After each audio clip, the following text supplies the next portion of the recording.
नमस्कार, मैं chief editor anti corruption India news से। आज उत्तर प्रदेश के कानपुर शहर में पुलिस कमिश्नर ऑफिस में मौजूद हूँ और मैं देख रहा हूँ यहाँ पर काफ़ी पीड़ित आए हुए हैं। आज जो पीड़ित हमारे बीच में है, मैं उनसे रूबरू करा रहा हूँ और देखता हूँ उनका क्या प्रकरण है और क्या मामला है।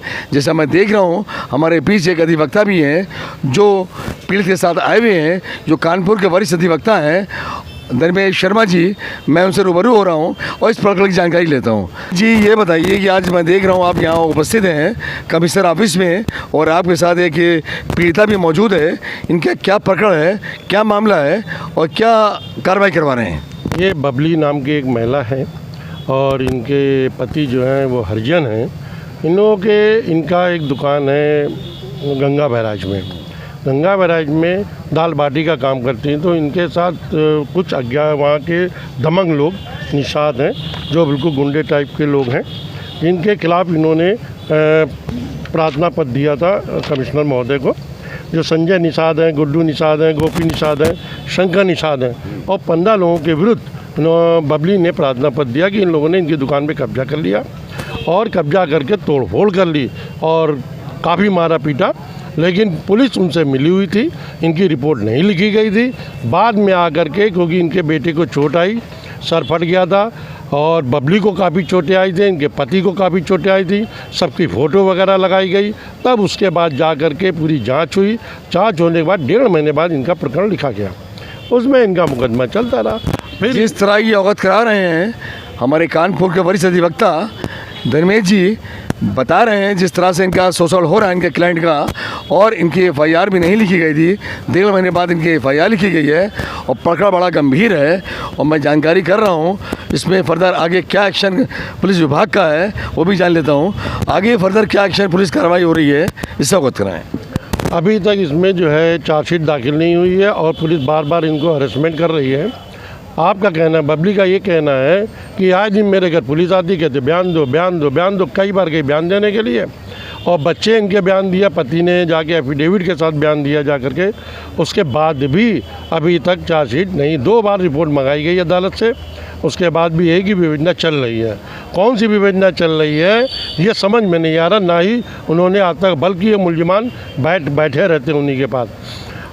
जैसा कि पीड़िता के अधिवक्ता अवगत करा रहे हैं, जो इनके विरोधी हैं, इन पर ये आरोप लगा रही हैं, जो इनका शोषण कर रहे हैं, उनके पुलिस की सांठगांठ भी है और पुलिस थाने में बैठे, पुलिस के पास वो आरोपी बैठे देखे जाते हैं। अब मैं जानना चाहूँगा उस पीड़िता से, वो अपने प्रकरण को संक्षेप में अवगत कराएं। इनका क्या मामला है, किस तरह का मामला है, उससे अवगत कराएँ। क्या नाम आपका? बबली देवी। बबली देवी, आप कहाँ रहती हैं? हम गंगा बैराज गांव मक्खनपुरवा और कानपुर में। आपने जो आरोप पत्र दाखिल किया है अपने कमिश्नर ऑफिस में और थाने में, तो उसमें क्या आरोप है, क्या आपने अवगत कराया है यहाँ के अधिकारियों को? सर, हमारे संग तो ऐसा हुआ था कि हमारी दुकान है, वहीं पे दाल बाटी चोखा बाटी के हम करते हुए कम से कम 4-5 साल हो गए उसी जगह पे। तो इन लोगों ने, गांव में ये रहते हैं संजय निषाद, गुड्डू निषाद, शंकर निषाद, प्रकाश निषाद, उनकी पत्नी, उनकी बहन, कई लोग थे। तो ये लोग जिनका नाम आप बता रही है, ये कोई अपराधी हैं या कोई कारोबार करते हैं वहाँ पर? ये कौन लोग हैं? आपसे क्यों विरोध, क्या इनसे विवाद हुआ है, आखिर क्या चाहते हैं? वो ये चाहते थे कि ये दुकान वो लोग कब्जा करके चलाए, क्योंकि दुकान मेरी अच्छी चलती थी और उनको जलन हो गई। और वो जगह सरकारी है, बस सरकारी जगह पे सब लोग लगाते हैं, वहाँ पे हमने भी लगा ली थी। तो उसी बात को लेकर के 13 अगस्त को 2024 को इन लोगों ने आकर के हमारे संग हाथापाई हल्की फुल्की करी। तो हमने तुरंत जा कर के चौकी में एप्लीकेशन दी, कोई सुनवाई नहीं हुई। फिर इन लोगों ने 16 तारीख को भी मारपीट करी, तब भी चलो ज़्यादा गंभीर चोटें नहीं आई।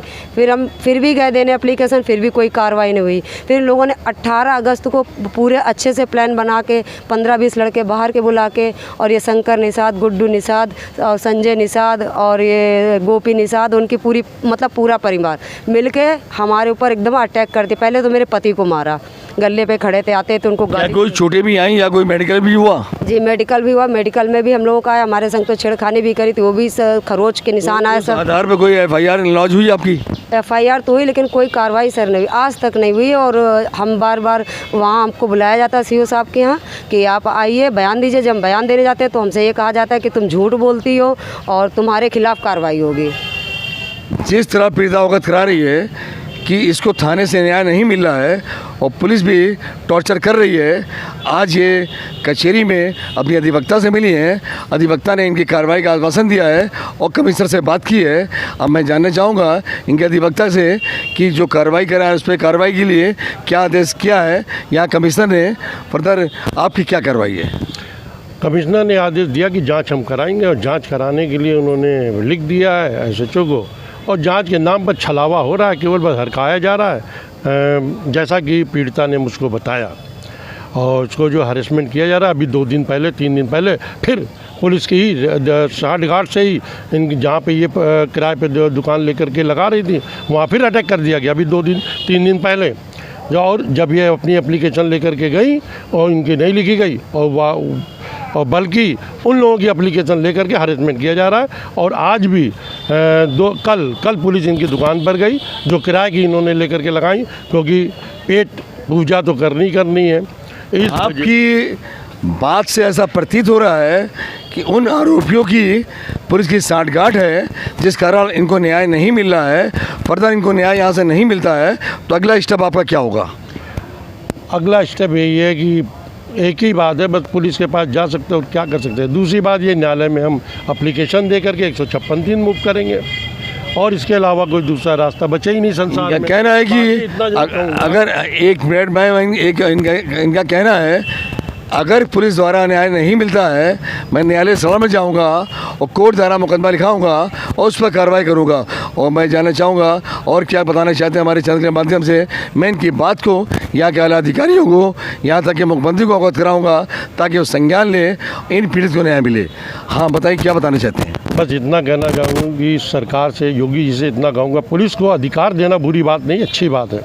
आपने अधिकार बहुत दिया, लेकिन जिस तरीके से आपने अधिकार दिए इस समय पुलिस का रुख बहुत गंदा है। पुलिस केवल लूट कर रही है और कुछ नहीं कर रहे। पेपर में रोज़ निकल रहा कि पुलिस लूट कर रही, कितने जगहों के कितने लोगों के साथ क्या क्या नहीं किया पुलिस ने। और आज आम जनता केवल पुलिस से ही त्राही मच रही है।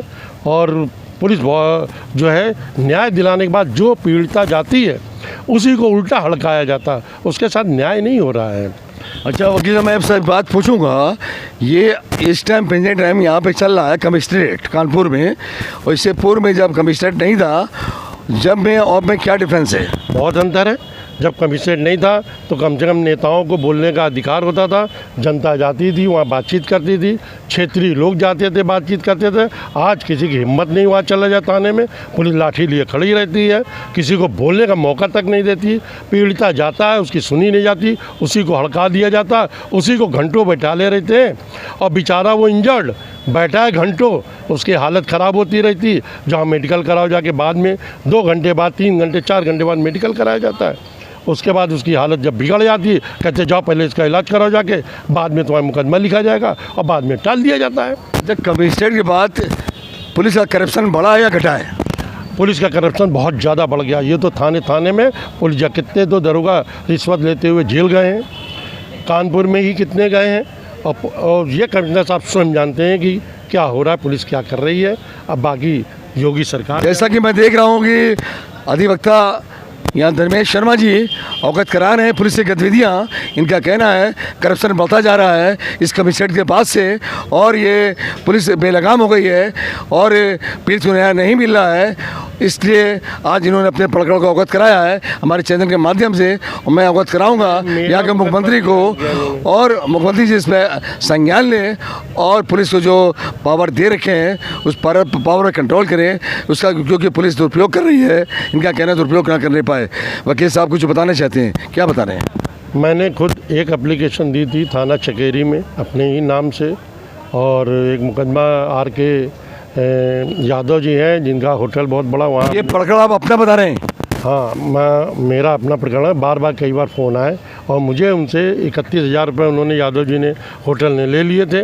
RK यादव, ये कौन है RK Yadav? RK Yadav RK Galaxy hotel है। अच्छा। और ये है GT रोड पर, PSC रोड मोड़ने पर GT रोड पर ही है, और ये थाना चकेरी के अंतर्गत आता है। और कई बार मुझको चौकी में बुलाया गया और कमिश्नर साहब ने दिया। मैंने एक एप्लीकेशन नहीं, कई एप्लीकेशनें दी हैं और IGRS में भी दिया, परंतु अभी तक कोई मेरा समाधान नहीं हो पाया है।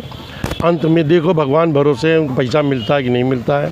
जिस तरह ये अवगत करा रहे हैं, मैं अधिवक्ता हूँ और उसके बावजूद भी हमारा स्वयं अपना प्रकरण है, उसके बाद भी मुझे भी न्याय नहीं मिल रहा है। इस तरह पुलिस की गतिविधियाँ हो गई हैं जिस कारण इनको पुलिस द्वारा किसी को इंसाफ नहीं मिल पा रहा पीड़ित को।